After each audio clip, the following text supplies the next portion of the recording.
Nah, yang ketiga, hukuman yang berlebihan. Teman-teman, ketika kita mengasuh anak, itu eh, kan sekarang tuh lagi hype-nya tuh gentle parenting ya. Semuanya dengan lemah lembut. Nah, aku mau luruskan dulu. Apakah gentle parenting itu sama sekali nggak ada hukuman? Sebenarnya enggak, ya. Gentle parenting pun butuh hukuman. Ketika anak melakukan kesalahan, kita wajib ngasih hukuman. Tapi perlu diingat bahwa hukuman itu bukan dicambuk, bukan ditampar, bukan dipukul gitu ya. Hukuman itu contohnya apa? Misalnya nih, anak kita udah waktunya belajar sholat, terus dia nggak sholat. Kalau kita nggak kasih hukuman, dia akan, dalam tanda kutip ya, menormalisasi meninggalkan sholat gitu. Karena anak itu masih melihat reward and punishment. Nah, kebanyakan dari kita memberikan hukuman kepada anak itu tidak relevan dengan kesalahan dia. Saat anak melakukan kesalahan, respon orang tua seringkali berlebihan, misal memaki, menampar, mencubit, bahkan memukul. Hukuman yang berlebihan ini akan membuat anak sangat ketakutan untuk melakukan kesalahan. Dan hal ini akan membuat anak memilih zona aman, yakni dengan tidak lagi berani mencoba. Pernah nggak ngeliat anak-anak mau beli ke warung nggak berani, takut. Mau nyoba makanan baru, takut. Mau masuk kelas yang teman-temannya baru, takut. Mau ikut lomba, takut. Mau ngapa-ngapain takut. Serba takut, dan itu banyak. Kenapa anak ini bisa takut? Karena dia mengasosiasikan kesalahan dengan hukuman yang sangat berat. Siapa sih yang mau dihukum? Nah, untuk menghindari hukuman-hukuman itu, maka anak-anak ini yang tumbuh dengan hukuman yang luar biasa berlebihan ini lebih memilih untuk diam, ya, lebih memilih untuk ya udah aja, lebih memilih untuk pasif karena dia ketakutan, ya. Karena ketika dia melakukan kesalahan, apalagi kesalahan kecil, hukumannya udah over gitu. Aku pribadi berpendapat bahwa hukuman itu wajib ada. Kayak dulu adik aku yang terakhir itu sempat di disentil mulutnya sama ibu aku karena dia meludah. Nah, coba bayangin kalau kalau anak kita ngeludahin kita gitu ya sebagai seorang ibu. Terus kita diem aja. Wah, lama-lama nggak cuma ngeludahin, lama-lama mukul, lama-lama ini gitu. Jadi perlu adanya punishment tuh perlu.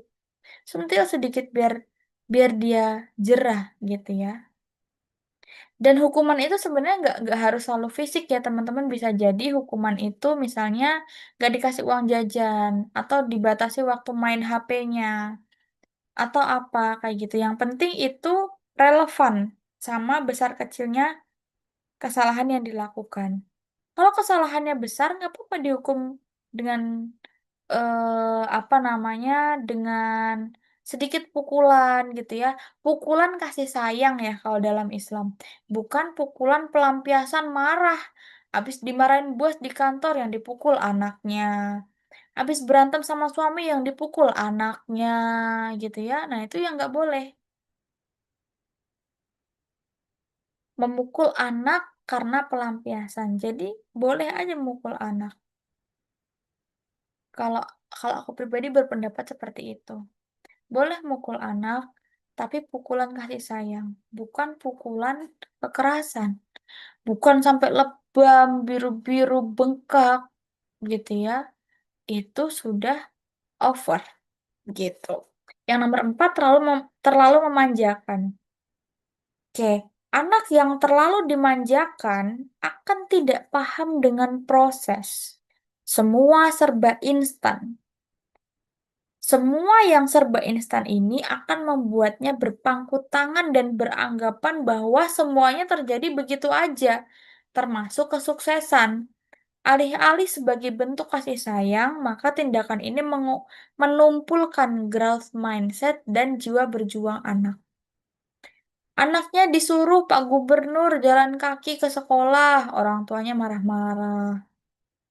Anaknya disuruh bikin PR ini itu segala macam, gurunya dimarah-marah. Ya, zaman sekarang banyak kayak gitu ya, banyak guru viral karena memberikan punishment.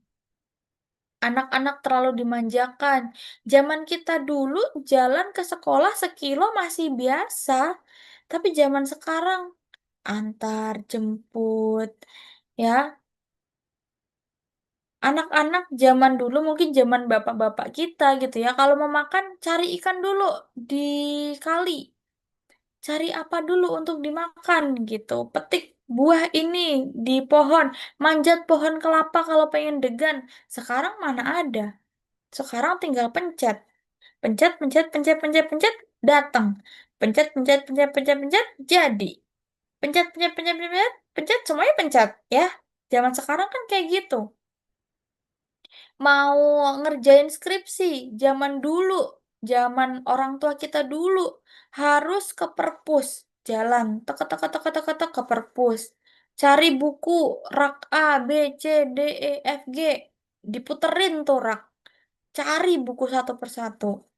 Sekarang mana ada skripsi ke perpus, cari buku, jarang banget. Sekarang skripsi, buku, jurnal, tinggal ketik. Ketik, ketik, ketik, ketik, ketik, dapet. Atau yang lebih parah lagi, pakai ChatGPT buat bikin skripsi. Yang lebih parah lagi, pakai Joki. Gitu. Terlalu dimanjakan. Anak-anak kita terlalu dimanjakan. Mereka nggak paham proses. Tapi bukan berarti ya kita suruh dia untuk kembali ke zaman dahulu tuh enggak. Cuman memfasilitasi dengan memanjakan itu berbeda. Boleh kok anak main HP kalau tahu dia main apa, tujuannya apa, benefit yang didapatkan apa, batasannya apa, jelas semuanya. Ya, anak dimanjakan, HP dikasih, kuota diisiin, rumah dipasang wifi, casan dipasangin, makan disuapin. Giliran anaknya kecanduan games, kecanduan Roblox, dan lain sebagainya, datang ke psikolog. Emang yang ngasih HP psikolog? Kan bukan. Kan yang ngasih HP siapa? Orang tuanya sendiri. Yang ngasih paketan siapa? Orang tuanya. Yang masangin wifi siapa? Orang tuanya. Tapi giliran anaknya kecanduan, dibawalah ke psikolog. Ya, seakan-akan yang salah psikolognya. Gitu. Jadi kita dengan dunia yang udah serba instan ini juga jangan jadi orang tua yang menyerba instankan semuanya. Beberapa waktu lalu ya, setelah pandemi ya kayaknya, viral selalu apa namanya, selalu jadi perbincangan gitu ya.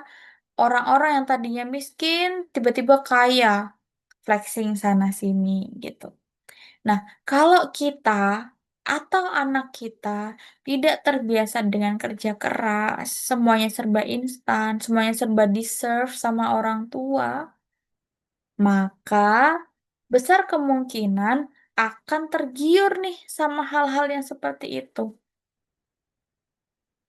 Gimana ya caranya dapat duit 2 miliar padahal cuma main HP gitu? Ya mana ada, ya. Sedangkan orang tua kita zaman dulu mau dapat uang 100.000 aja katakanlah.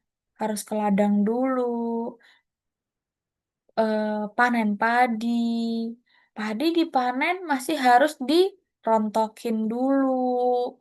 Setelah dirontokin udah jadi beras diapain? Dijemur dulu.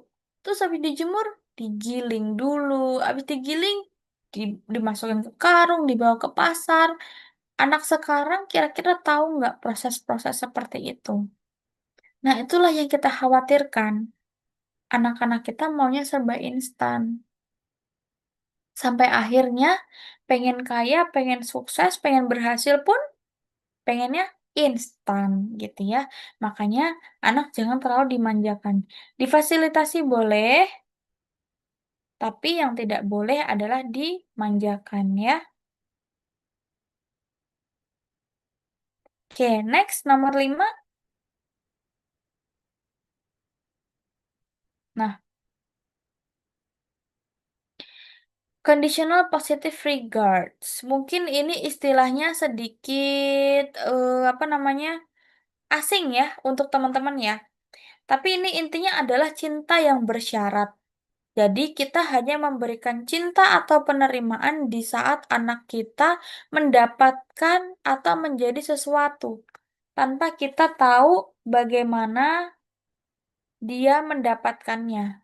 Nah, hal ini akan membuat anak selalu berusaha untuk menghasilkan sesuatu untuk memperoleh cinta kita. Misalnya nih, anak belajar matematika sampai jam 2 pagi, kita nggak lihat, kita nggak apresiasi. Tapi ketika anak matematika nilainya 100, nggak tahu gimana prosesnya, kita ini baru anak papa, ini baru anak bunda, gitu. Nah, hal ini akan membuat dia berpikir bahwa, oh, kalau mau jadi anaknya papa, kalau mau jadi anaknya bunda, aku harus dapat nilai matematika 100. Gimana pun caranya, gitu. Anak ranking 1, nah ini nih anak mama, gitu. Ini anak papa. Tapi kalau anaknya belajar sampai tengah malam, nggak pernah diapresiasi, nggak pernah dilihat, maka secara tidak langsung kita mengajarkan bahwa, nak, proses itu nggak penting. Orang-orang tuh nggak ngeliat proses kamu.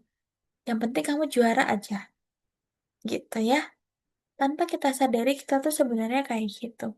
Kita bisa jadi setoksik itu tanpa adanya ilmu.